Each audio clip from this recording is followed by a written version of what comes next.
विश्वास की 3 दिनी यात्रा। आप सभी को जय मसीह की मेरे प्रिय भाइयों और बहनों। आज मैं आपसे कोई कहानी नहीं, कोई उपदेश नहीं, बल्कि आपके दिल से जुड़ी हुई एक सच्चाई की बात करने आया हूँ। जरा कुछ पल रुकिए और अपने जीवन की एक तस्वीर मन में लाइए।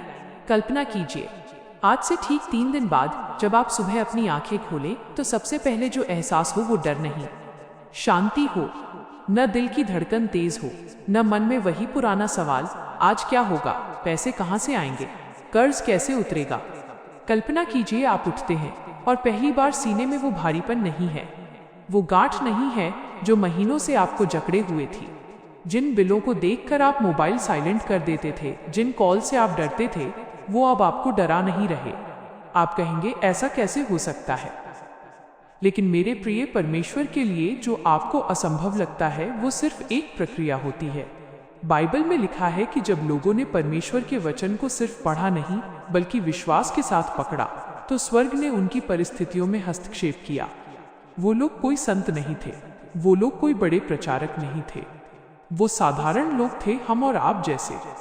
एक भाई ने मुझसे कहा, मैं थक गया था, मैंने हर तरीका आजमा लिया, काम भी किया, प्रार्थना भी की, लेकिन हालात वैसे ही थे। उसने कहा, सबसे ज्यादा दर्द तब होता है जब मेहनत करने के बाद भी कुछ नहीं बदलता। कितने लोग यहाँ इस दर्द को समझते हैं? आप मेहनत करते हैं, ईमानदारी से करते हैं, फिर भी कभी कभी परिणाम नहीं दिखता, और तब मन में सवाल आता है, क्या परमेश्वर मुझे देख रहा है? मेरे प्रिय, वो आपको देख भी रहा है और सुन भी रहा है। उस भाई ने कहा, एक दिन मैंने तय किया कि अब डर से नहीं, विश्वास से चलूंगा। उसने 3 दिन का निर्णय लिया। 3 दिन सुबह और रात उसने एक ही काम किया। उसने परमेश्वर के वचन को जोर से पढ़ा, रोते हुए पढ़ा, कभी कभी कांपते हुए पढ़ा, लेकिन पढ़ना नहीं छोड़ा। तीसरे दिन की रात उसे कुछ भी बदला हुआ नहीं दिखा, लेकिन चौथे दिन कुछ ऐसा हुआ जिसकी उसने कल्पना भी नहीं की थी। जिस समस्या ने उसे महीनों से झुका रखा था, वो समाप्त हो गई। उसने कहा, मैं नहीं जानता कैसे हुआ, मैं बस इतना जानता हूं कि ये मेरा काम नहीं था। और वो अकेला नहीं था। किसी ने बताया, पुराना रुका हुआ पैसा लौट आया, किसी का कर्ज माफ हो गया, किसी के लिए नया काम खुल गया। क्या इसका मतलब सबके साथ ऐसा होगा? नहीं, लेकिन इसका मतलब ये है, परमेश्वर आज भी काम करता है।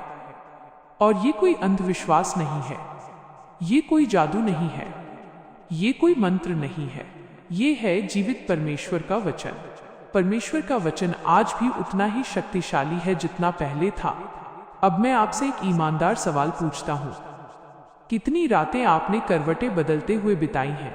कितनी बार आपकी आंखें खुली रहीं लेकिन किसी को बताया नहीं? कितनी बार आप मुस्कुराए लेकिन अंदर से टूटे हुए थे? कर्ज सिर्फ आर्थिक समस्या नहीं होता, वो आत्मा पर दबाव डालता है, वो मन को थका देता है, वो सोच को सीमित कर देता है, और जब सोच सीमित हो जाती है तो रास्ते भी सीमित दिखने लगते हैं। लेकिन आज परमेश्वर उस चक्र को तोड़ना चाहता है। अब सवाल आता है, 3 दिन ही क्यों? क्योंकि 3 दिन परमेश्वर की भाषा में नई शुरुआत का संकेत है। 3 दिन दुख के बाद उम्मीद, 3 दिन अंधकार के बाद प्रकाश। अभी जहां हैं वहीं से कमेंट में लिखिए, मैं परमेश्वर पर भरोसा करता हूँ। ये सिर्फ शब्द नहीं है, ये आपकी आत्मा की घोषणा है। अब उस वचन को सुनिए जो पीढ़ियों से सच साबित हुआ है। परमेश्वर अपने लोगों को अभाव में नहीं छोड़ता। जब आप ये वचन बोलते हैं तो आप हालात से नहीं, परमेश्वर की सच्चाई से सहमत होते हैं। अब मैं आपको 3 दिन की आत्मिक प्रक्रिया बताता हूँ। 3 दिन, सुबह एक समय चुनिए, रात एक समय चुनिए, एक शांत जगह पे बैठिए, मोबाइल दूर रखिए, दिल खोलिए, वचन पढ़िए और कहिए, प्रभु मैं डर को नहीं, विश्वास को चुनता हूँ। फिर कुछ पल चुप रहिए। जो शांति धीरे धीरे आपके अंदर उतर रही है वो संकेत है कि परमेश्वर काम कर रहा है, क्योंकि जब विश्वास बोला जाता है तो स्वर्ग प्रतिक्रिया देता है। अब आइए प्रार्थना करें। हे स्वर्गीय पिता, आज मैं अपने जीवन की हर चिंता तेरे हाथों में सौंपता हूँ। जो मैं बदल नहीं सकता मैं उसे छोड़ता हूँ। जहाँ डर है वहाँ तू शांति भर दे, जहाँ थकान है वहाँ तू नया बल दे। मैं घोषणा करता हूँ, मेरा मन परमेश्वर की शांति से भरा है। आज के बाद मैं डर से नहीं, विश्वास से चलूंगा।